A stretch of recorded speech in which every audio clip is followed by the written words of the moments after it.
अल्लाह ताला का फजल करम है, एक वक्त आ गया वो कोर्ट ने देखा कि ये जो चार्जेस मेरे ऊपर लगे ये बिल्कुल बेबुनियाद चार्जेस है।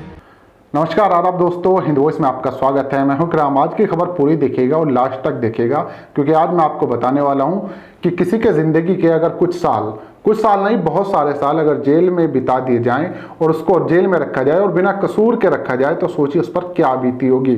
और बाद में उसको रिहा करते टाइम पता चले कि तुमने कुछ किया ही नहीं था।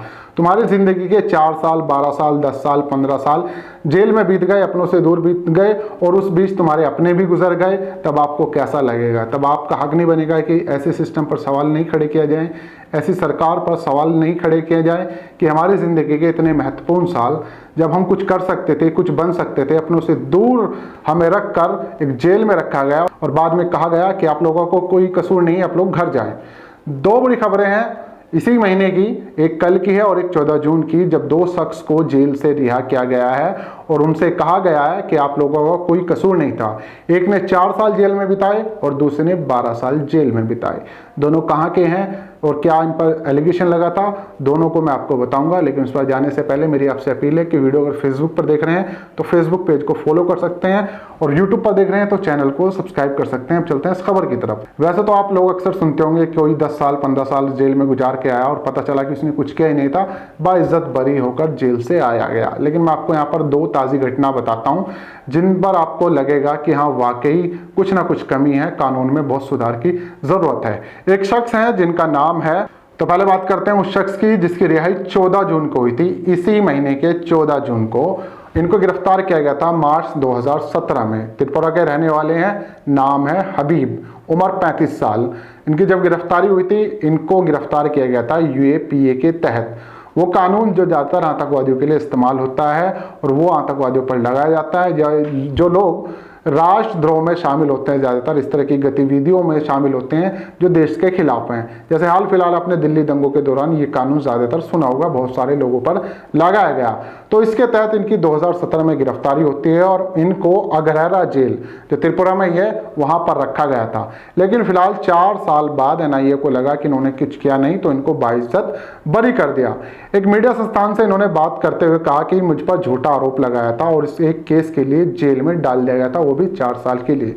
उस बीच बहुत कुछ घटा इनके परिवार में। बहुत सारे ऐसे लोग हैं जो नहीं रहे इस दुनिया में कोरोना के टाइम पे या और बीमारी के टाइम पे, उनसे ये मिल नहीं पाए, जिसकी वजह से इन्हें अफसोस है। साथ ही इन्हें इस बात का अफसोस है कि बिना किसी गुनाह के इन्हें अपनी ज़िंदगी के 4 खास साल जेल में बिताने पड़े। 14 जून को इनको रिहा किया गया था। अब बात करते हैं उस शख्स की जिसने सबसे लंबा टाइम शायद जेल में बिताया है, 12 साल।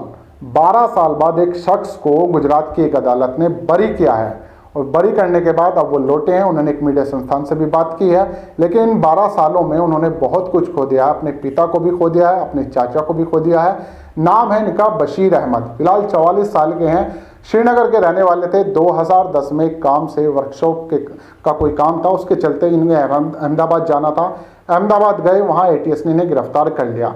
एक कंप्यूटर संस्थान चलाते थे और उसके बाद गिरफ्तार करने के बाद इनको जेल में डाल दिया गया। तकरीबन 12 साल ये जेल में रहे हैं और अब इनको रिहा किया गया है। अदालत ने माना कि इनके खिलाफ कोई सबूत नहीं मिला, इसलिए इनको बाइज्जत बरी किया जाता है।